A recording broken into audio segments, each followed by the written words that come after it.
Welcome to another episode of Collective Conversations. I'm your host, Mike Brewer, and today I have the great privilege of sitting down with Kristi Fickert, the Vice President of Enterprise Growth at Realnyc. Kristi, welcome to the show. Hey, it's so great to be here. So grateful that I'm a part of this. Thanks, Thank Mike, you. so much. Yeah, and thank you so much for agreeing to do it. Getting on and doing video is probably something you're very adept at, but I'm still learning the art. Even after 1,000 episodes, I'm still learning the art of video. So, Kristi, why don't we start out by letting you tell us a little bit about yourself, a little bit about what you do at Realnyc, and if you could throw in what a Realnyc Rue is, that would be awesome. Oh, I would love to talk about that. Well, just a quick little background on me. I've been in the industry. This is my 24th year. So I know I don't look it, but I've been around for a while. Like most people, got into this industry by accident. I needed a discount on an apartment and started as a leasing consultant and just fell in love with it, fell in love with the industry. And I think that's why you and I are probably still here today. You just love the bigger cause of finding home for people. But worked my way up over the years and was in marketing, higher level marketing roles for about 17 years before I came over to this other side of the industry. Sometimes people think it's the dark side, but the partnership side, if you will. And the only reason I really made that move was I was always trying to be an early adopter and really loved to focus on technology and what was coming next in the industry. And I was fortunate to work with a good company that was pretty forward thinking, but I still felt like we weren't always moving fast enough. And I just had that hunger to be doing everything first. Even if it wouldn't work, I wanted to try it. So I found out that I could move a little more quickly when I came over to the technology side of the industry. And so, that's where we are today with Realnyc. And it gave me more flexibility too. So work-life balance, the hours are pretty stringent when you're out working in the field or working on site. And so that side I like a little better about this side too. And then you asked about Realnyc, so who I work for now. So we are a video leasing engagement company, and it's really very different than, video is just consumed so much these days, like 4,000 times more than any other kind of content. And, we're probably doing that when we're scrolling social media. We're probably watching videos more than static posts, or if you've got kids, they're on TikTok. Shoot, even the adults are on TikTok all day long now. So, you can't get away from video. It's just so entertaining. But that's what we do. But it's very different than some of your what I call your marketing videos or sexy marketing videos. You always need those. Those are going to go on the homepage of your new website. I know you guys are working on a website. That's what's always going to be front and center. What we do is more like what you and I are doing right now. So it's chit chatting, but with a prospect or with a resident. There's a live version to it, like what we're doing right now. So you can sort of, chat and have a quick consult with somebody before they come out to the property. Or, you can have pre-recorded videos too. So if you want videos of the exact apartment that this person is interested in, that you can send to them before they make the trip out. That's really what we're all about, but it's the authentic side of that. So we don't want it to be overly produced or overly branded. It's just getting your leasing team in front of those prospects faster. So that's what we do, which leads me then to your third question. I think it was the third question about the Realnyc Rue. That's right. So this is our mascot is a kangaroo, believe it or not. And most people are like, gosh, why would you pick that for your company? You're thinking like you want to be a lion, like ferocious and taking over the market or taking over the multifamily space. But our team was in, a team building session. We were mapping out some branding, and everyone was asked the question of what animal, do you think would represent the company? And it was such a great exercise, and everyone had different ideas, but we landed on a kangaroo because we learned a few things about these animals. It's nothing that I had initially considered, but kangaroos are actually fierce. They move very quickly, a lot faster than what you think that they would. And so what we do is we let people just make an authentic connection more quickly, close your leases faster, engage better. And so that fierceness and, just fiercely protects or enables the human connection. And so we liked the fierce side of the kangaroo. And then they also care for, they've got their pouches, right? Like they care for their young, they care for their team. That's what we're all about internally. We have an amazing culture. And so we felt like that little nurturing aspect fit really well. But they also take leaps. And like I said, in my career, what I was always so hungry for, like adopting new things. And kangaroos aren't afraid to leap or to try new things or to stretch a little further. And that's what we're all about too, and want to try to encourage that with everyone within our team and within the industry. So thus the Realnyc Roo was born. I absolutely love it. I really do.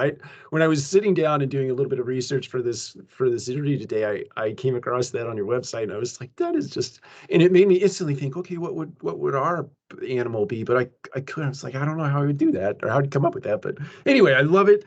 As you were going through that, there were several things that came to mind for me, but one really strikes home, and I'll preface very briefly by saying that way back in, let's call it 2000, actually 1998.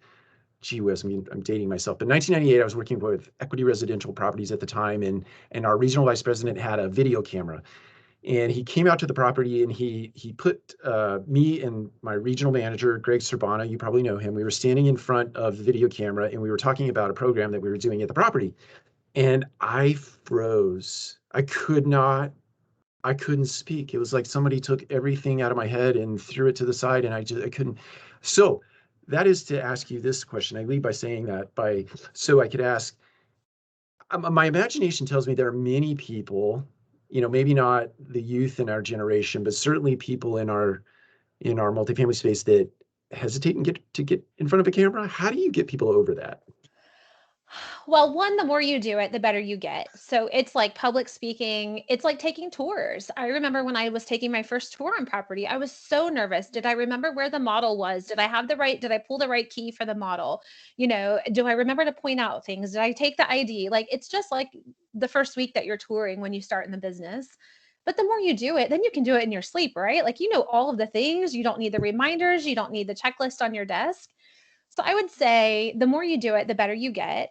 But we also, in this culture of, like the Instagram culture of everyone being so picture perfect, that's not what people want to see. Like they want the real and the authentic version of you. I mess up my videos all the time. We actually put blooper reels out to the public all the time because it's so funny. You just can't take yourself too seriously. The more you do it, the more comfortable you get, and you'll learn to, maybe slow down. I have a tendency to talk really quickly. I get really excited, but you learn to slow down and you learn to perfect it a bit. But a really great example that I have with this is we were buying a new car for our son last week, and I was reaching out to auto dealerships, and just it's quite a far drive for us to get to these locations. And so before I get there, things always look great in the pictures, but then you get there and it's really like not in as great of shape as what you thought it was. And so to save us time, I would, message a dealership and say, "Hey, do you still have this vehicle in stock?" And they'd say yes. And I'd say, "Is there any way that you could get like a walk around video for me? Like, could you open the doors and just let me get a better look at this before we drive an hour and a half there?" And there was some people, I actually got quite a few videos back, and people took all different approaches to this, right? But we ended up making a purchase. And so this guy, I messaged him, and within probably 1 minute of me reaching out and just saying, "Is this vehicle still available?" He said yes. And I said, "Could you get a video for me? It's just so important for me to get this." He said, "I'll be right back." He said, "I will get right back with you." And so he immediately went, and he comes back, and I get this video file from him. And he had actually gone back into the service department of the dealership. The car was up on a lift. They were working on it. It was a recent trade-in. So it Uh, hadn't been detailed or anything yet. And he wasn't afraid of that. He knew that this was so important to me. So he takes this walk around video, and he was so informal. I mean, there's noise going on in the background. Guys are working on the cars. This guy's not in the best like sales environment to be taking this video, but he gets it anyway. And it's just it's under 1 minute. He walks all around it, tells me his thoughts about it. Does he think it would be a great fit? He was super honest. I get the video and I look at it and I said, "We're on our way." And he made the sale that like the very same day. And so he wasn't necessarily worried about, he knew I saw all of the fancy, marketing photos and everything else on the website. I'd seen that. Now I was looking for the real and the raw.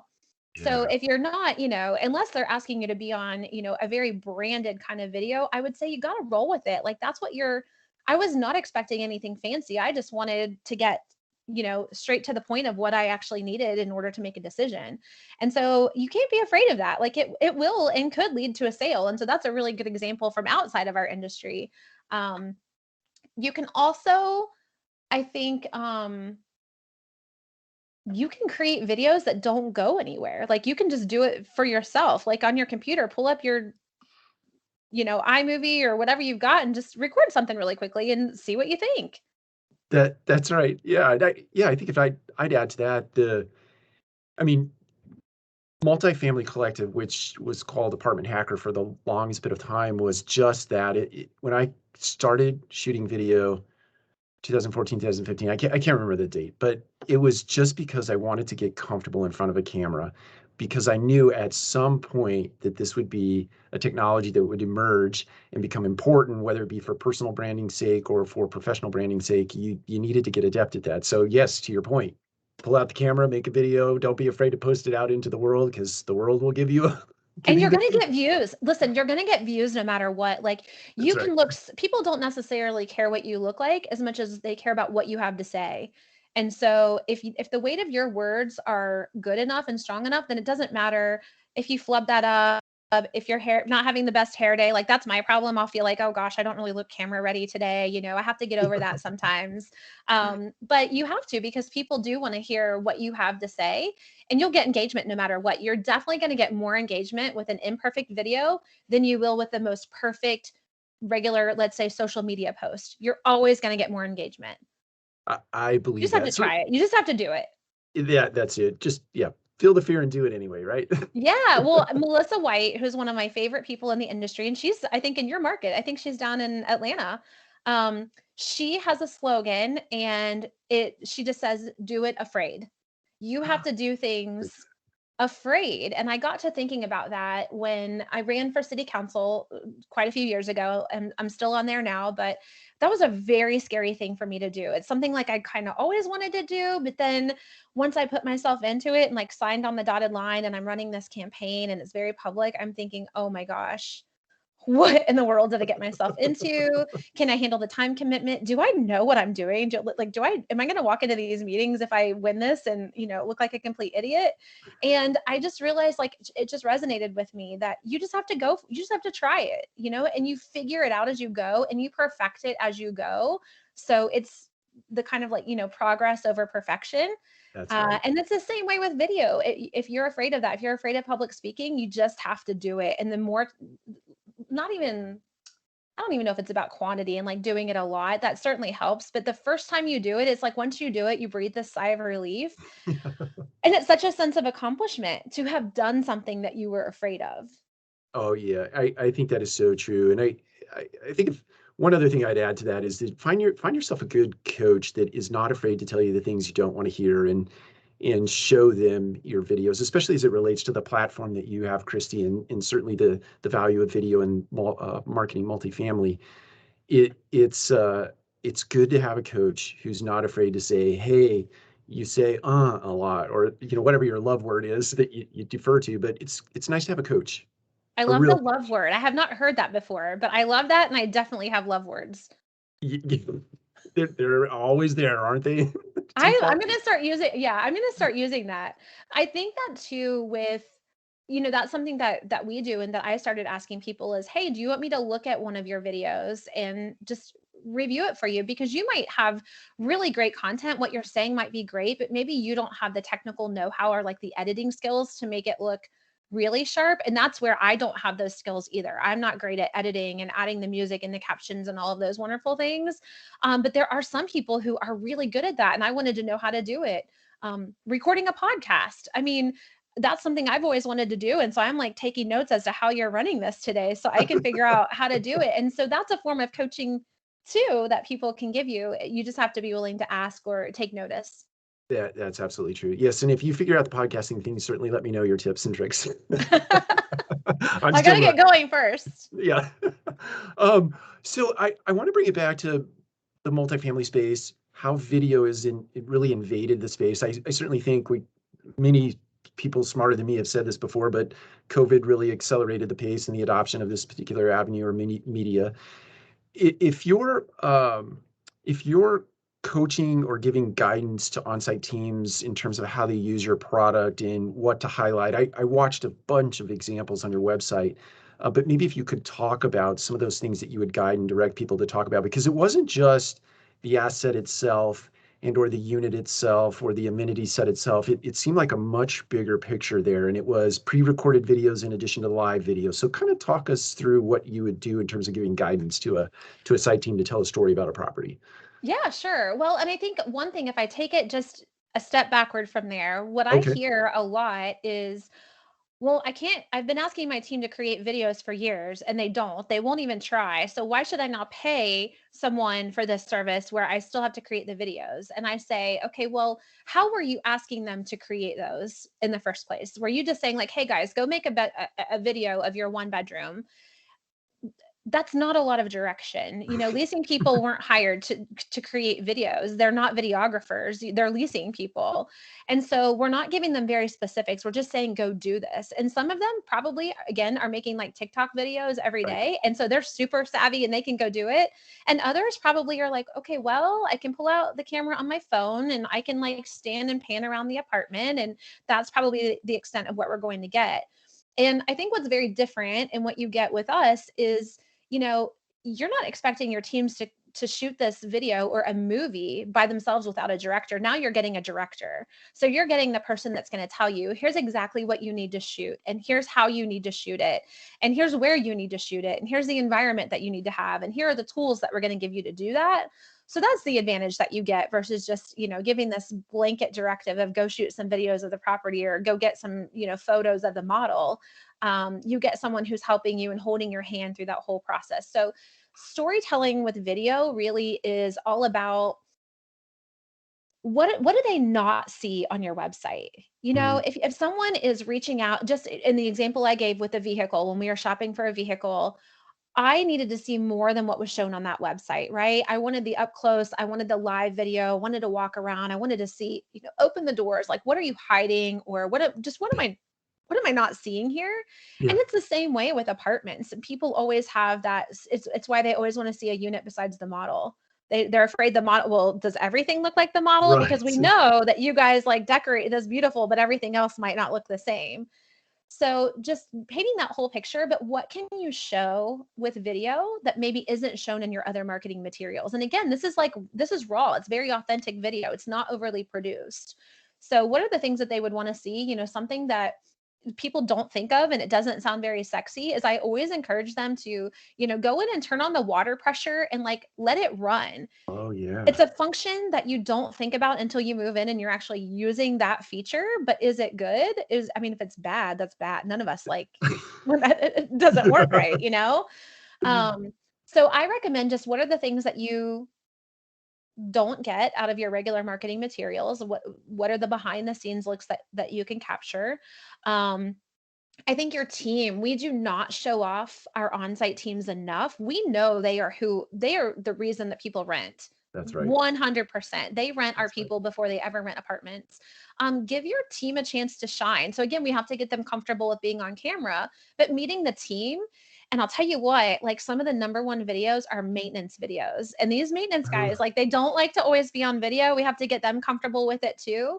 Or sometimes you don't have to show your face. If it's a tutorial video, for example, how to reset a garbage disposal or how to change a furnace filter, you don't have to show their face. You can zoom in and just show the hands, here's how you slide in the new filter and take this one out and all that. So I think the maintenance teams, though, we've seen service requests go down by 50% by using video tutorials, which is yeah. just crazy. So that's another whole side of the story that you can tell is um, how can you think about your top 5 service requests that you get? Like any manager could tell you what the top 5 requests are that they get in any given day and Right. create a video tutorial for those.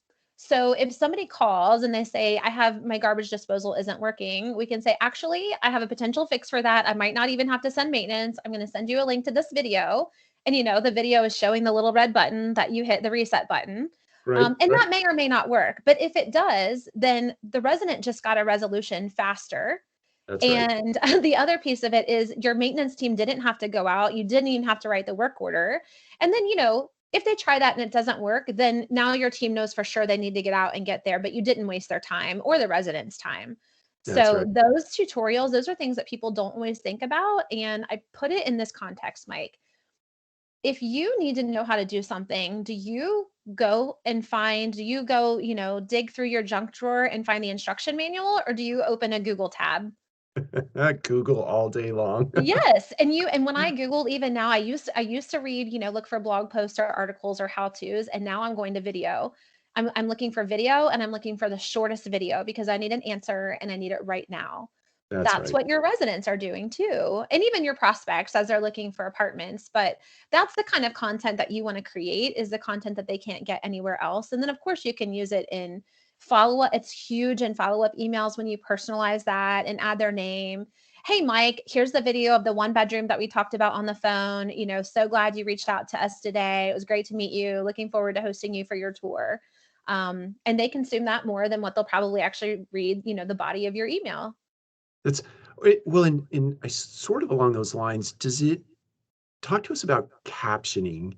So not only I've read somewhere, and I won't be able to cite the source, but having not only the video up there, but also having captioning, because sometimes where that viewer might be viewing from doesn't allow them to have the volume up, right? Yes, So yes. So our product does include captioning. You can get a caption on any video that you create with Realnyc. Now, if you're using your phone, there are some other third-party sources where you can get your video captioned and put it out sure, there. But most people are consuming video on their mobile device. And if you think about it, I know you and I both probably do this. I'm sitting in a doctor's office. I'm sitting, that's right. waiting for a meeting at school with the kids, at a sporting event. I don't have the volume up on my phone, but I want to see a video. I do this on LinkedIn a lot, just, business people and people I follow who I really want to hear what they have to say, but I can't turn up the volume. I am following those captions. Yeah, So you get some value there. And then of course, sometimes you can get some SEO value or some other marketing value out of it too, if you've got those keywords and the copy in there. that makes sense. So talk to us. You used a word there that I think is very germane, very applicable, personalization. And talk to us about the kind of the deeper impact of personalization as it relates to marketing and how that in my head increases engagement and thus the call to action gets, employed more, executed more. So talk to us about personalization. Okay. So I'll get really passionate about this. I love it. It's really hard for people to say no to someone that they've met and that they like. So I True look story. at, video. There were early adopters of video. As you mentioned last year during the pandemic, I mean, everyone had to adopt video of some sort, whether it was using Realnyc or Zoom or FaceTime. They had some kind of a video tool. Most properties did. Um, that's not going away post COVID. True statement. People like that. People like that interaction. And so I look at now you might not need video because your offices aren't closed, but you do need it to build that relationship and to create that connection more quickly. So, I mean, you can look at the data now. Any Google report that comes out, people were touring, a year, 2 years ago, they were picking like 3 to 5 properties, to actually go out and tour. So they're doing all of their research online and then they're picking, 3 to 5 properties. They physically go out and take a tour. Now they're only touring like 1 to 3 properties. So that number's coming down. So your odds of, them even visiting your property or you making the short list, now it's even harder to make the short list because the Right. short list is shorter. And this is where personalization comes in. So you might have been using video for completely virtual tours last year, but now where you need to use it is it's replacing the phone call and email. Yeah. So when you and I got started in the business, everything was by phone. People called the property, we'd answer the phone, we'd set the appointment, and then email came about. And I remember the property management systems, like we couldn't even log email leads yet. Like they didn't have that field in the software Right. systems. So we were trying to figure out how do you distinguish between, a phone call lead and an email lead. And now we've got video leads, if you will. Yeah. So a lead essentially comes in, but think about if you just have a quick consult with that prospect before they come out, just a quick 2 minute, 5 minute call to just introduce yourself. Hey, I'm Kristi. Like, I saw you're looking for a 2 bedroom. Just wanted to quickly run through, what you're looking for. I want to pull up and show you a couple of things so I can have this ready when you come out. So one, it's going to weed out the people who aren't as interested. Your leads are going to be really hot that are walking in the door. And it's going to be hard for them to not show up for that tour when they've already met you face to face. Oh, good So I'm point. on here, I'm chatting with you, I'm building this relationship and rapport with you. And do you remember when they did leasing training and it was phone call training and they taught us, you have to smile, and some people had mirrors on their desk, to make sure you're smiling on your leasing calls and you're raising your voice an octave, because you cannot get that sentiment through over the phone. It's so hard. You don't have body language, you can't see anything. So that's the beauty of video. And this is how you personalize it. And I don't mean using their name. I mean, this is where you get to personalize and sell yourself and meet that prospect and convince them that you've got this warm energy, you're welcoming, you really are like so excited for them to come out and visit. That's the personalization, and that's what wins them over. And then they're going to probably make your property the first one on the list and maybe not even go anywhere else. Yeah, I get so excited about that. I can tell. It's awesome. Well, and then through follow-up too. So, you're following up if they don't rent on their first visit, and you're following up and you're just sending fun video messages that are relevant to them and not long. I mean, like 10 seconds, 30 seconds, nothing super long, but just mentioning them by name, and they're going to connect your face to that again too. They've seen you before, they're remembering who you are, and they buy the people before they buy the apartment. So it just makes your follow-up more memorable. And you can track it better too. Obviously, you can track video views, when they click on it, when they watch it, if they're forwarding it to other people. And so you get a lot of data on the back end that just better informs your follow-up efforts, or, what your next step is in that sales process as a leasing agent. That makes sense. As you were speaking through that, it brought to mind for me, I am an introvert, just painfully shy, and especially in big social settings. And I started out as a leasing consultant. I found that to be a very painful experience because I was so shy and so introverted. But it brings to mind for me, like you, I think the first time I met you, it was online, either by way of Twitter, App by way of chat. Yeah. something like that, right? And then the first time I met you in person, it was like the ice was already broken, right? What would otherwise be a very awkward conversation for me because I'm not good at chit chat, I'm not good at small talk, that was already out of the way, right? That's And I such have a to good imagine example. Yes, I forgot about that. I mean, that was a whole core group of us, and we that's were, right. chatting every week, and it was such a good group of industry experts, and that was our way of, again, leveling up and looking outside of our own companies to just what's coming next for the industry, and we wanted to be a step ahead. But we built these great relationships from that online experience. Such a That's great right. point. That's right. So let's segue here to kind of move toward closing out the episode. I want to give you the opportunity to if I'm putting you on the spot, just let me know that and we'll shift gears. But I just kind of forecasting forward in the multifamily space. You hear lots of words like machine learning, artificial intelligence, and video, and the platforms that are back, all of those sorts of things.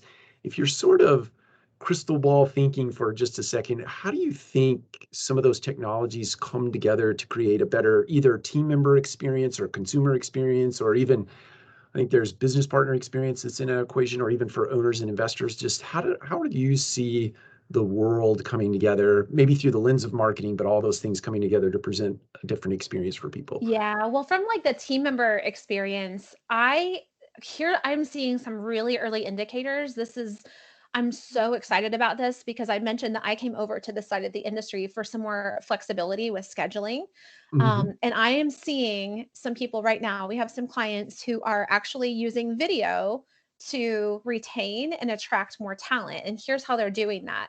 Okay. So in multifamily, if you work on site, you rarely get a weekend off, or if you do, it's maybe one weekend a month. It's a 7 day a week business. Most properties are open 6 or 7 days a week. That's right. And during the pandemic, a lot of people went remote. And so for maybe a hot minute, leasing people got to be remote, but it still wasn't Yeah, a lot. And some people never were remote still, they were, the boots on the ground, they're on the front lines.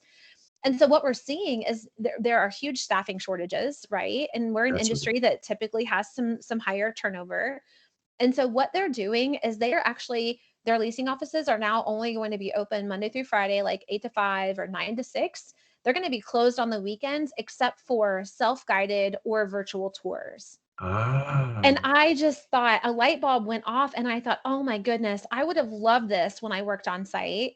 And that's just an option that's never been available to the people in the industry. But also, do your offices really need to be open, because this is how consumers are preferring to shop? And that's I've right. mentioned it. I mean, other industries are doing it this way.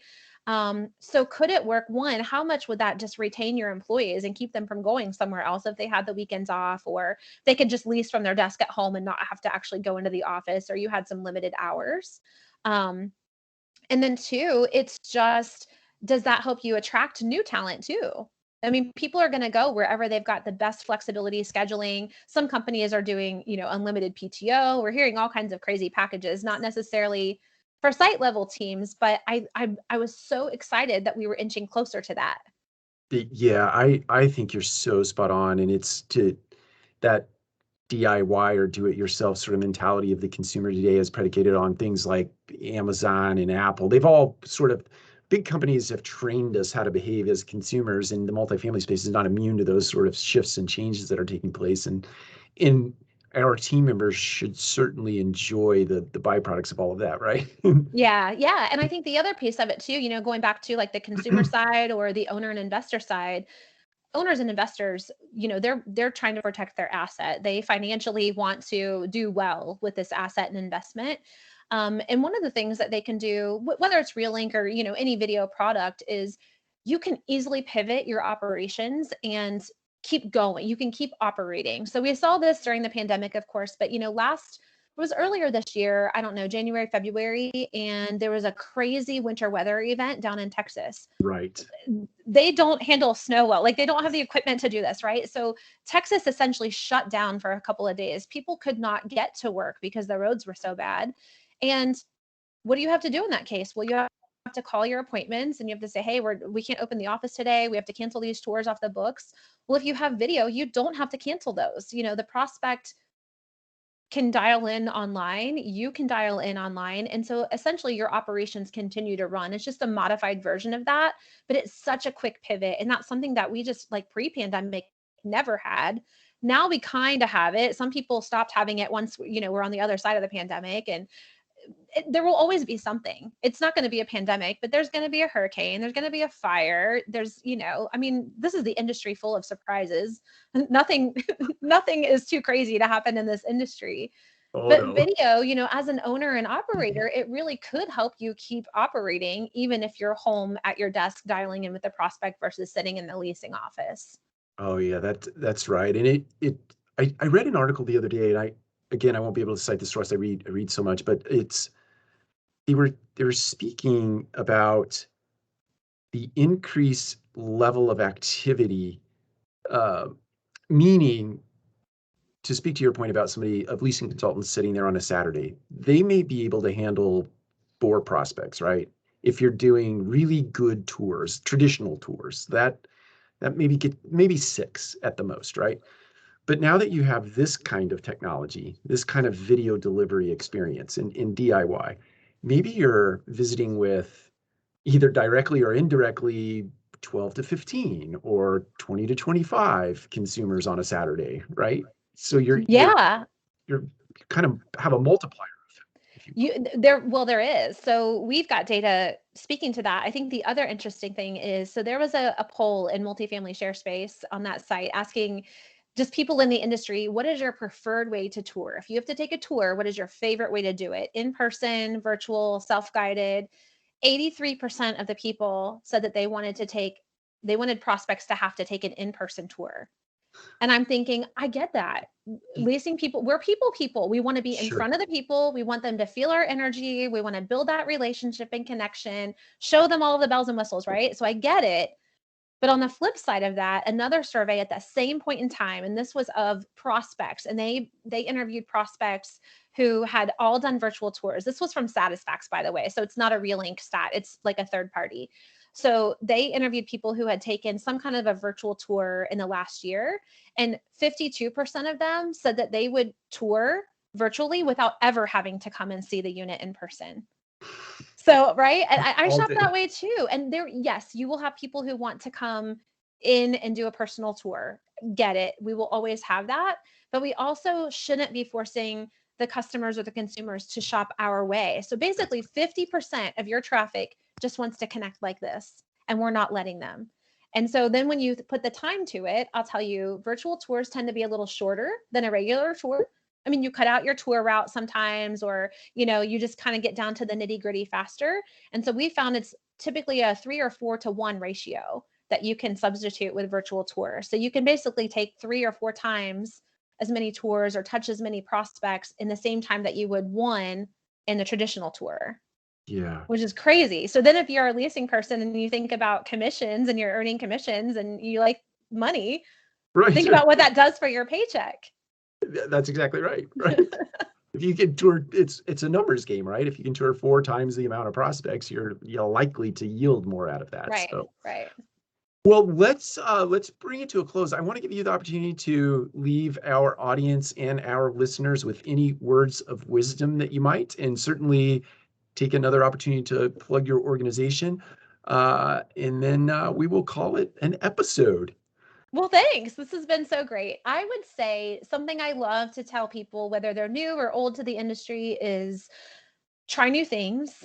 I always encourage them to be an early adopter in their own company. So whatever your company is always rolling out something new. And I know the last thing you want is one more system to log into, or, one more piece of software, or one more technology tool, something to keep track of. But what it does when you do embrace that and try it is you learn something new. The new technology, it doesn't always work, but it gives you an opportunity to give feedback. You usually get to be involved with some higher ups or some other people in the company that maybe you don't directly report to. So it gets you more exposure in your company, and gets your name out there. If you're hungry, want to be promoted, want to make a great career in the industry, it's something that I did. I'm always trying to do a better job at that, but try to embrace it, try it, and then give feedback on how to make it better, because that's what they're looking for. But that's so much better than being the person who just says, I'm not trying this, it won't work. You have to give it a chance. So I always encourage people to do that. And the other thing that I encourage people to do, which I probably would have been seeking you out since you're an introvert. Whenever I go to an event, it might be an industry event, it could be something just local here in my community. I look for the people who look like they are either alone and don't have a whole team with them, or who just are a little more quiet and not as outgoing. And I go and pick a seat next to those people and kind of say, come with me. Come, like, tell me about you. Where do you work? What do you do? And I make a new connection that way. So for those of us who are more extroverts, I always look for the introverts or people who don't have their whole team with them. If you're going to a conference or an event, don't sit with your whole team. You're with them all day. You work with these people all day, every day. Go meet someone new, because that's exactly how you and I initially connected, was just branching out, meeting new people. And I've learned so much from you over the years. I'm so grateful for that. So just like, you have to go out and meet new people. The best possible things come from it. It's so true. And I echo that back to you. It's introverts love people like you because you make us feel more comfortable in social environments. You don't make us feel uncomfortable. So I thank you for everything you've given me over the years as well. And I appreciate you again for taking the time to do this. And look forward to do it again. We'll do a round 2 at some point. But I appreciate you. Thank you so much, Kristi. And we will talk again soon. Yeah. Thanks, Mike. All right. Bye. Take care. Now. See you, friend. See you.